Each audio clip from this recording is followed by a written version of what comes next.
used a mic before. Is that all right sound-wise? It's not glaring in anyone's ear. Okay.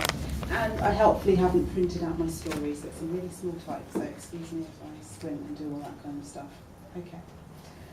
So, old friends. I'm old South London stock, I think to myself sentimentally as I exit the tube station at Brixton and begin to walk along the high street towards the junction with Atlantic Road.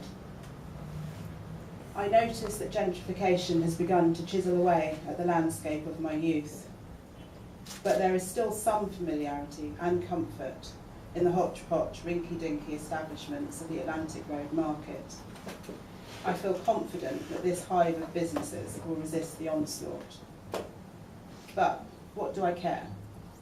I rarely find myself this side of the river, and since the death of my mother last year, there have been fewer and fewer occasions. I have no friends here, and the remainder of my family has migrated further east into the suburbs of Woolwich and Charlton. I navigate my way around the labyrinth of stalls. I'm just about to duck into the bric-a-brac when I hear her call out my name.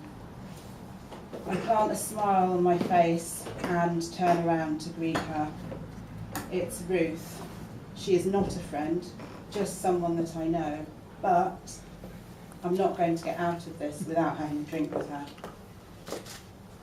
We sit down in the marketplace, which used to be the living room, which used to be where we spent a lot of Friday nights together about a decade ago.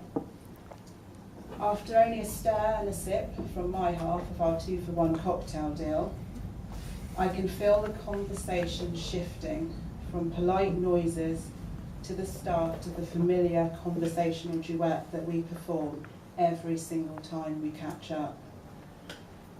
I offer my refrain in response to her opening verse. No, I didn't know that David was sleeping with Kate. No, I didn't ever suspect such a thing, and yes, if I'd known, I would have told you. It's a well-rehearsed line, and I don't waver from it. She is then meant to bemoan the fragility of her relationship. She is not meant to tell me that she and David have bought a 4-bedroom house on a residential street off Brixton Hill. She is not 15 centimetres from my face. She examines my repose. Good for you, I manage. She seems satisfied.